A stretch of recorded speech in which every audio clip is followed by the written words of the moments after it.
காட்டில் ஜாக்ன்ற காகம் வசிச்சுட்டு வந்தது. அது ஒரு மாஸ்டர் வேலை செஞ்சுட்டு வந்தது. அதனால அது புறா வீட்டுக்கு பாடம் சொல்லி கொடுக்கலாம் அப்படின்னு சொல்லிட்டு போச்சு. இந்த ஜாக் காகம் எப்பவுமே புறா வீட்டில் போயிட்டு அந்த கிக்கிக்கு பாடம் எடுக்கத்தான் இந்த ஜாக் காகத்தோட வழக்கம். அதே மாதிரி ஒரு நாள் புறா வீட்டுக்கு போச்சு. யாராவது வீட்டில் இருக்கீங்களா? நான் தான் ஜாக் மாஸ்டர் வந்திருக்கேன். நான் தான் வீட்டில் இருக்கேன். உங்களுக்கு கண்ணு தெரியலையா? எங்கள் வீட்டுக்கு பாடம் எடுக்க வந்திருக்கீங்களா?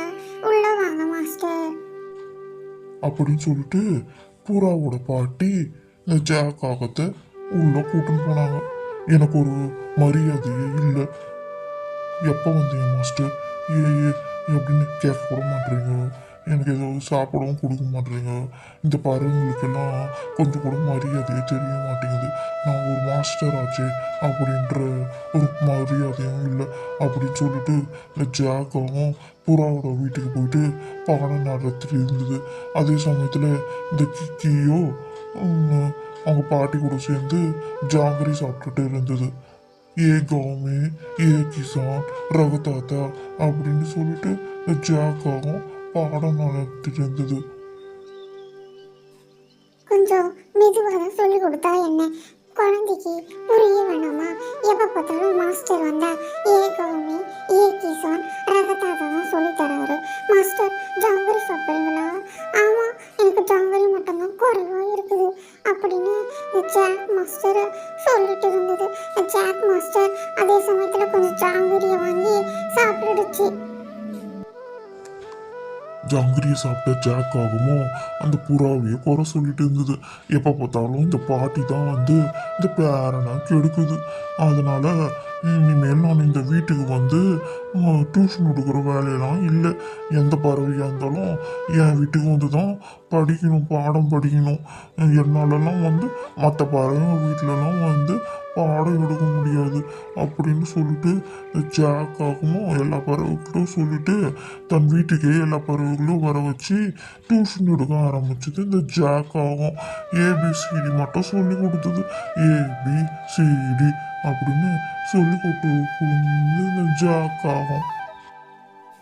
மாஸ்டர் எப்போ பார்த்தாலும் ஏபிசிடி மட்டும் சொல்லி தரீங்க, 1 2 3 மட்டும் சொல்லி தருங்க, வேற எதுவும் சொல்லி தர மாட்டேங்க.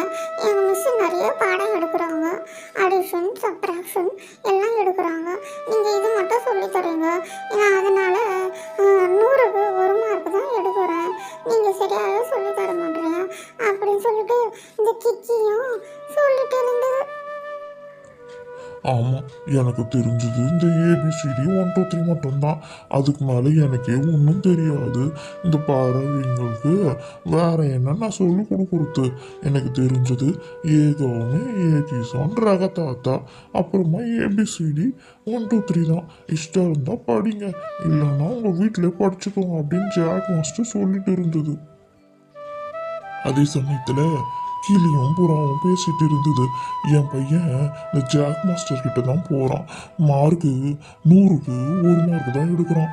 ஆமாம், என் பையனும் 100க்கு 5 மார்க்கு தான் எடுத்திருக்கான். வேற எதுவும் சரியா படிக்கவும் மாட்டான். இந்த ஜாக் மாஸ்டரு சரியாகவே சொல்லி தர மாட்டார்.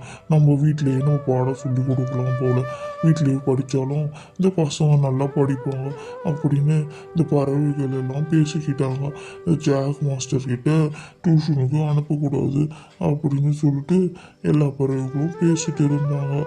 அதே சமயத்தில் ஸ்கூல்லையும் எல்லா பறவைகளும் நல்லாவே படிக்க மாட்டுறாங்க.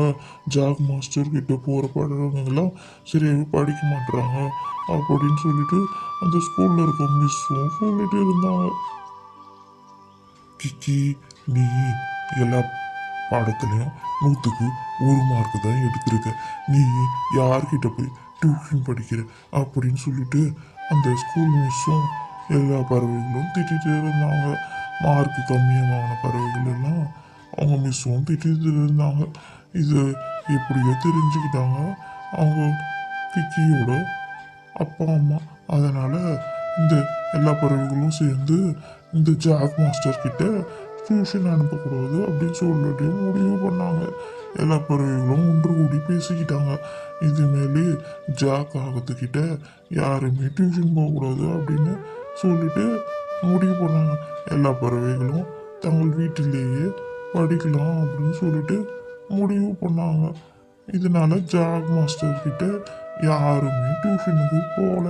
அதனால ஜாக் மாஸ்டருக்கு வருமானமும் இல்லை. அதனால இந்த ஜாக் மாஸ்டரும் கழுகு கிட்ட கல்லு உடைக்கிற வேலைக்கு போச்சு இந்த ஜாக் ஆகும்.